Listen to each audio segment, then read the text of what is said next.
Ayo, what is up everyone? It is the Shadow Streak of TheAlphaJayShow, and today, I'm not entirely sure because I didn't think this far ahead. Shadow, come on man. I thought you were ready for this. No, Jay, just just give me another chance. I got this. Hey guys, Shadow Streak here. You know, I'm starting to think this collab won't be as easy as pie.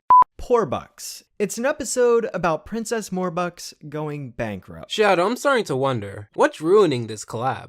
Howdy. Stop. Just stop. Jay? Jay, where'd you go? Jay?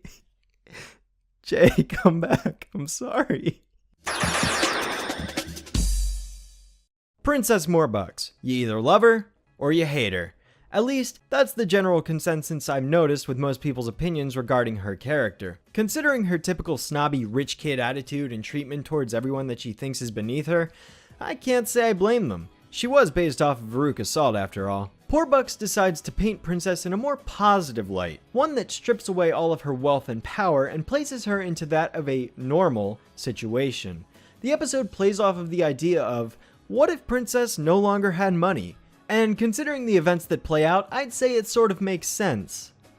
Sort of. However, before I get to all of that, I want to introduce a very special guest of mine that I've wanted to recruit for one of my reviews here for a very, very long time. Ayo, what is up everyone? It is the Alpha J of the Alpha J Show, and I'm glad to be here reviewing Poorbucks with you. Now, I'm not the biggest follower of the new Powerpuff girls, but I did just so happen to catch this episode. I know a lot of the episodes are pretty much trashed by a lot of people, but when I saw this episode, I had the exact opposite in mind. Poorbucks is one of the first episodes I have watched of the series, because I have no real interest in watching the reboot after, well, that episode. So what better way to give my initial thoughts on the reboot than with the guy who does 40 million rant videos on it. The episode begins with Blossom, Bubbles, and Buttercup attempting to start up a lemonade business, in which Blossom has prepared them with her expert business plan and secret ingredient which she claims should be guaranteed to attract customers. All of a sudden, Princess decides to roll right down the street with her... oh my god. What's going on? In the arms of the angel, fly away from here.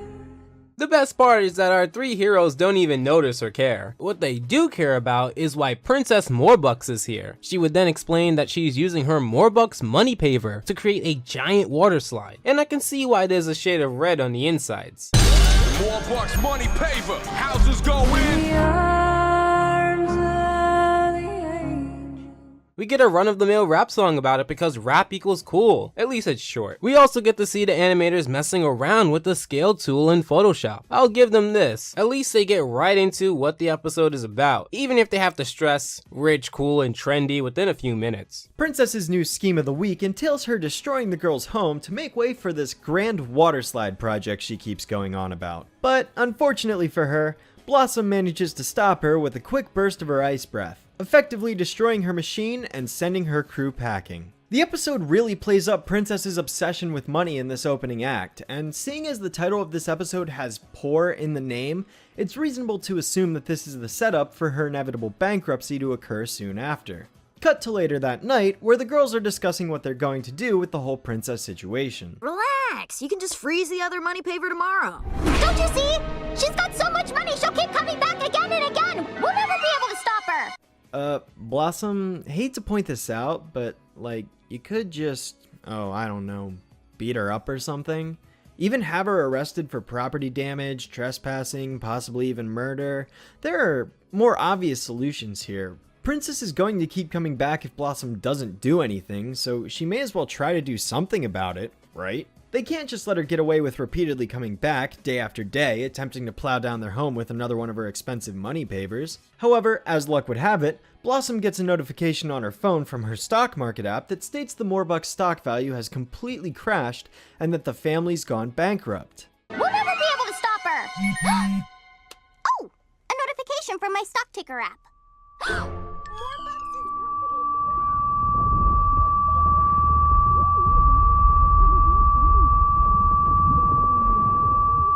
Just what I love with my rap music, a smartphone app about stocks that only shows that it sinks. What's next? Buttercup's files her 401k? I also want to point out that Poorbucks' entourage was inside the money paver that essentially crushed into itself. Maybe that's why the stock crashed. So since Poorbucks is now bankrupt, she appears at the door of the Powerpuff Girls. Her new, quote, friends, well, I guess you can't really see the air quotes that I'm making, but trust me, they're there. They have everything set up to wring the emotion out of you. Gloomy night, hard rainfall, she's drenched, and she has her stuff packed. I guess she had no other relatives. Anyway, I was hoping I could stay with you girls for a bit. Where are your parents? Daddy said he needed to lay low for a while, whatever that means. Well, you can't stay here. Get off our doorstep. I will give them this, the dialogue here is actually pretty good. I like how Buttercup represents the audience, or at least me, with their snarky attitude. And the joke about Poorbucks talking about her father lying low. It's not bad at all. She gives her piece saying pretty much all the right words a guilt trip would be. I'm assuming this is supposed to play off how a rich person is only being a jerk because they can and because they're rich. But since she's also a kid, she has absolutely no social skills. Earlier in the episode, she does have entourages, but they're paid, so it's totally believable that she would have no real social skills. But she does have some shred of morality, as she apologizes, leaving the girls in shock. And I agree with this sentiment as well. However, despite Buttercup's opposition to the idea of letting Princess stay with them, Blossom decides that she is willing to give her a chance. Now, considering Blossom's previous interactions throughout every other episode involving the corrupted cash-consuming kid, I find difficulty in believing she would be obligated to give Princess another chance. Whether it be her adamant attitude about not letting her become a Powerpuff Girl in the episode Princess Buttercup, to her sheer indignation for her and Tiara trouble, to her frustration in Presidential Punch-Out, to her determination in The Secret Life of Blossom, it doesn't seem to line up with her overall attitude towards Princess across the series. I would understand if she had more of a motive to be willing to give her a chance, but considering Princess is played up to be Blossom's rival and arch enemy of the series, it doesn't seem fitting that she would be this open to housing the person who attempted to flatten their home and potentially even kill them earlier that day. Had Bubbles been the character chosen to want to take her in during her downtime, the premise would have made a little more sense to me. Certainly, the episode is still fine on its own with Blossom at the forefront instead of Bubbles, but just like my stance on the programming character trait, it just seems like the wrong girl was chosen here. Going back to Princess Buttercup, Bubbles is seen willingly wanting to give Princess a chance to join their team despite Blossom's denial. This serves as a much more substantial basis for Bubbles' openness to the idea of giving her another chance instead of Blossom. And to build off this idea for a moment, let's say Blossom is distrusting of Princess while she goes around manipulating Bubbles for the duration of the episode. There are brief moments in which Princess demands the professor makes her a sandwich and Buttercup carrying her luggage up to her room in a typical snobby fashion. These could both easily act as proof that Princess hasn't changed, and Blossom could take full advantage of it when exclaiming why she still doesn't trust her. I guess the only reason I can give to play devil's advocate is that the writers intended for Poorbucks to have the gradual descent into being nice. If you want to consider her nice towards the latter half of the episode, that is. So Blossom and Buttercup are getting fed up with Poorbucks not being able to be nice. Personally, you could say since she's a kid, it would be harder for her because she's just learning, but that's just me. I like how the professor has absolutely no verbal presence within this video. He gives off the vibe of, I don't want to be here right now. I actually remember a classic episode of the Powerpuff Girls in which the professor didn't want to be there and it was funny. The Powerpuff Girls' best rainy adventure day ever. It's actually one of my favorite moments within the episode. All right, fly, fly, fly, fly, fly. Pow, bye, bye, bye, bye, bye. And the day is saved, thanks to the Powerpuff Girls. So Poorbucks doesn't understand how to give because she's never gave anything to anyone before apparently. I'm assuming she has someone else a the people who hang out with her and make her seem cool. You know Poorbucks, I would probably be on your side if you weren't the one earlier in this episode that was super upset that you don't have a home anymore. And you also lacked understanding why the people who own the home that you're going to crush for a water slide would not welcome you inside. I think if anyone is being sensitive, it'd be the one who doesn't know how to ache in other people's feelings.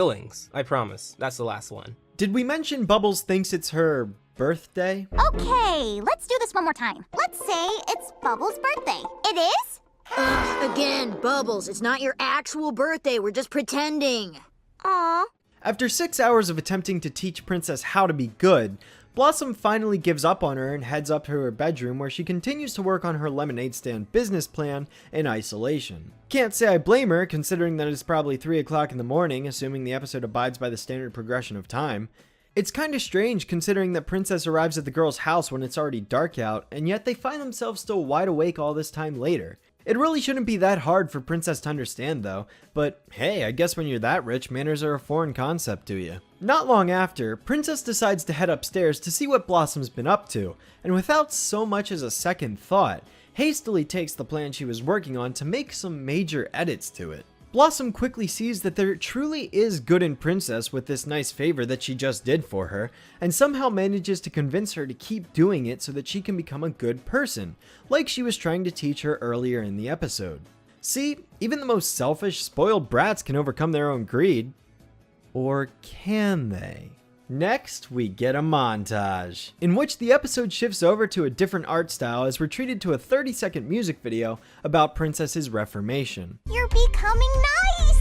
It's nice to be nice. It's good to be good. Doing the things that a good person should. You know, I usually don't like to talk too much about why these sections in shows like this and Teen Titans Go tend to have dramatically lesser quality, but for this specific episode, because of the other things that appear to be rushed, like the bush in the background towards the beginning, and the way that the girl's house is apparently wet before it started to rain, you tend to notice bad things a lot quicker when you've been given a bad start to an episode, at least from an analytical standpoint. I will say that the animation appears very bouncy, and it gets the point across. It appears to give the bare minimum, which I will reciprocate by giving the bare minimum of praise. I guess you can make the counter argument that the mood seems to be childish in the way that the song appears to be somewhat on the childish end, but if this is the new Powerpuff Girls reboot and it's trying to appeal to 6-year-olds, they're failing on multiple different levels. I get why they do this though. It's a much easier way to show the progression of Poorbucks, and it also doubles as a catchy song. And this is Cartoon Network, the same network that has specified the same new jingle that haunts me at night. But hey, they're better than Nickelodeon that hires people who get paid to compose crap. I'm looking at you, Silento.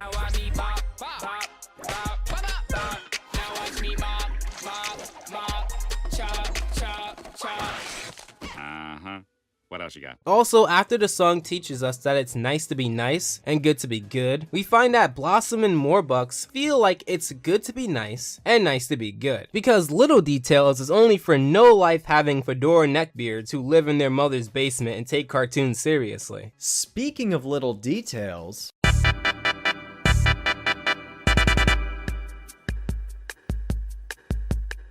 these two flowers are very poorly drawn compared to the others seen in the background.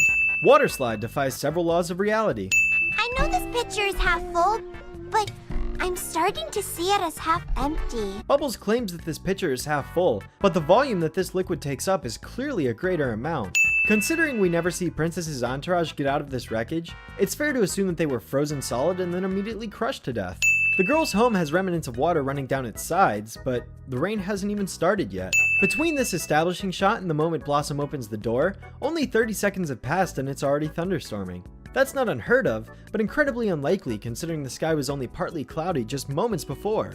Bubbles endlessly stares into the abyss long after Buttercup and Blossom drop the expression. She probably realized that she witnessed an entire family die right before her eyes and did nothing about it. This yellow splotch is bigger than it should be, assuming it's meant to be the reflection from the window. If it's not, then why is it here? Buttercup's mouth moves separately from her body. The thickness of this M changes between shots. 6 hours later. The narrator isn't used for this transition. Several of the things listed on this board are redundant. Be nice, be kind, don't be mean. Don't they all mean the same thing? Apparently you have to like kittens to be a good person. Guess I can't be considered one because I'm allergic. The time lapse implies that the girls are awake at 2 or 3 o'clock in the morning. What happened to their curfew the professor enforced in the big sleep? Keep in mind these girls are 5 or 6 years old, so that's bad parenting.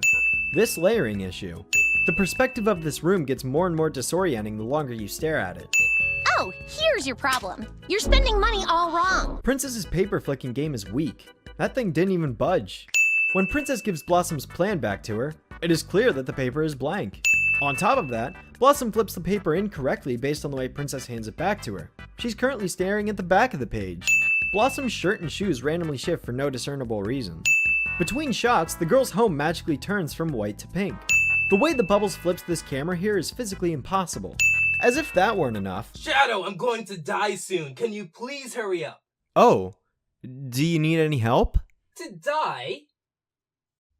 Anyways, after this music video, we get to see Princess and Blossom getting along just fine as their lemonade stand business is booming. Although Buttercup seems awfully suspicious of it. Hopefully one day I can patent it and make a really successful company. And I could use a co-CEO.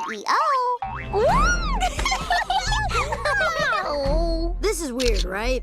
It's weird. They're catering to this line of people who seem to degrade in quality as you look further back on the line. Blossom seems quite happy with her business plan improved by Princess Poorbucks. Although things seem to be picking up from here, we get greeted by Benny Benjamins. This shows Andrew Bangs from We Bare Bears. That episode was better paced, with creating a character that essentially becomes a little more humbled in the end, but in that episode they focus more on the competing side, with sharing a side with the antagonist, whereas here, Benny Benjamins is used to give Poorbucks a reason to take Blossom's secret ingredient that she left Princess Poorbucks to bring inside. Now I feel as though if you were to cut out the part with Benny, and obviously fix the jump in movement, a reasonable person may come to the conclusion that Poorbucks essentially saw that she can become rich again and took the secret ingredient, because no one would suspect anything of her. Now of course, then that would raise the question of why the girls would trust her to do such a thing, but we're talking about the same girls that let her inside, even though it was primarily Blossom. But my point with all of this is that Benny Benjamins, as ineffective of a character he is, can be written out of the episode, but to each their own. Dang, Poorbucks used to be hundo P about them hundo bills. Now you straight busted.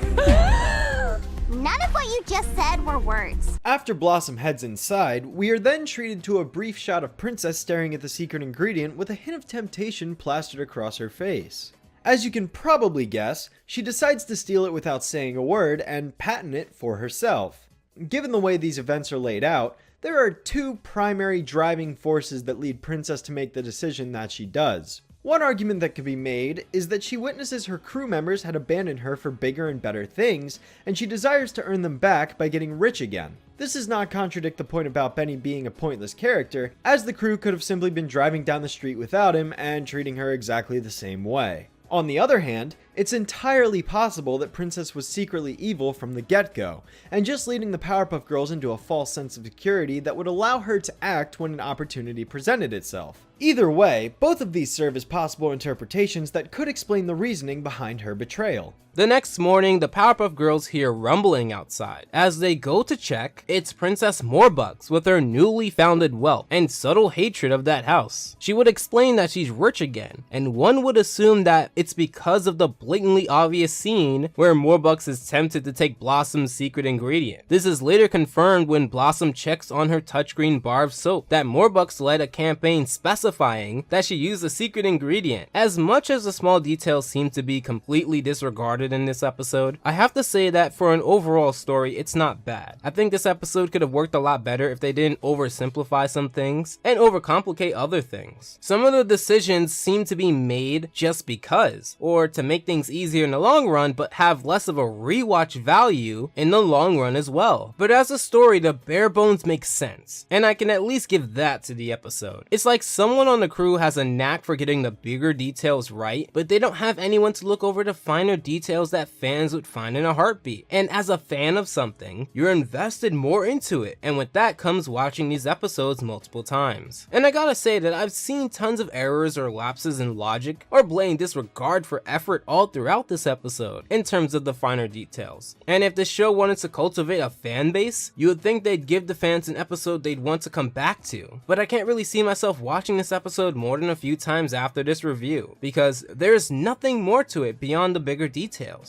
Speaking of bigger details, Blossom's reaction to hearing that Princess had betrayed her is rather fitting given the current circumstances. I don't get it. I thought we're friends. I thought you were a nice person. No, you didn't. You were skeptical the whole time, Buttercup. Don't even give me that. But yes, Princess continues on her water slide plan from the previous day and proceeds to lead her money paver straight into the Powerpuff home, effectively demolishing it to rubble along with everything inside, including the professor. This leads the remaining two girls to spring into action, with Princess responding by sicking her recently reacquired lackeys on them. How dare you say that on my birthday?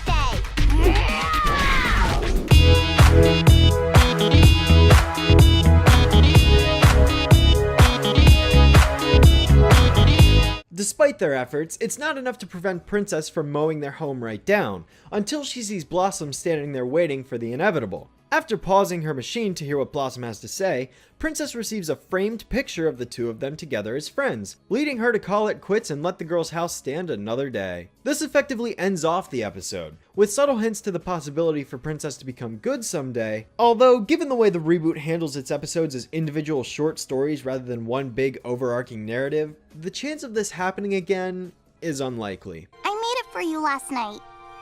Ugh, you're making me go down there. Okay, what is it?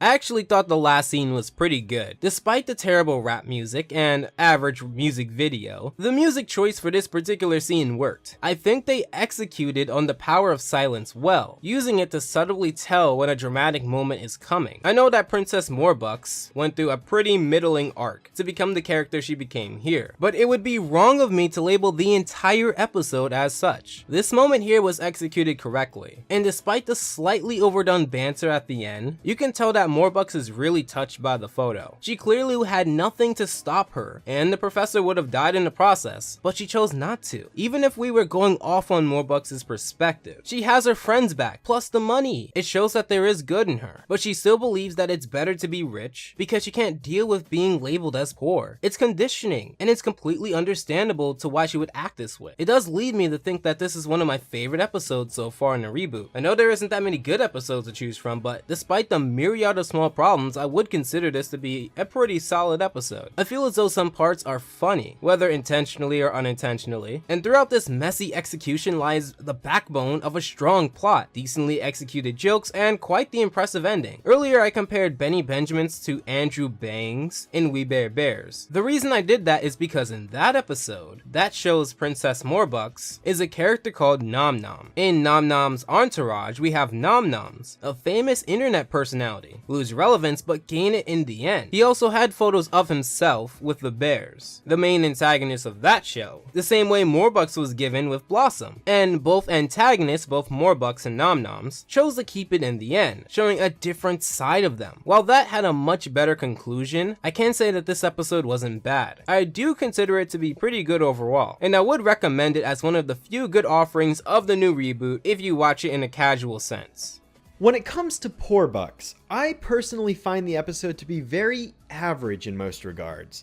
There isn't anything inherently wrong with the episode, it just doesn't do anything exciting or interesting that hasn't already been done before. The ending in which Princess resorts back to her previous ways was inevitable because of the way the reboot is written, and I get that. But even still, there are plenty of other instances in which this exact same plot has been portrayed better. I will compliment the episode for getting a few laughs out of me, such as the implied death that Jay and I kept alluding to whenever the shot of Princess mowing down this house appeared on screen. Buttercup's retorts when Princess rings the doorbell is another humorous moment that supports this. I do, however, appreciate this episode for showing a new side of Princess's character that hasn't been seen before in this reboot. We've only ever seen her in a position of power, one in which she has money to aid her whenever she sees fit. This episode knocks her down a few pegs and gives her a taste of what most people's lives are like. Despite her conversion back to the ways of the upper class during the resolution, she still shows signs that she had developed since the beginning of the episode, and there are even subtle hints to the fact that she still cares about Blossom deep down. Although in the next season there's an episode where she sends her skyrocketing into the sun, so that kind of contradicts this, but now I'm getting a little ahead of myself here. Overall, Poorbucks is just a fine episode in my eyes. It's not exciting or amazing, it's just a regular, middle-of-the-road, slice-of-life story that doesn't require much stimulation. There are some small problems here and there, but they don't really take away from the main narrative being told, so I've got no issues with them. With that said, this episode was Poorbucks, and I give no fucks. Sick of this. Sick of working with these small reviewers. I'm out of here. Jay, come back. Come on, it was funny. It was a joke, man. See you guys next time.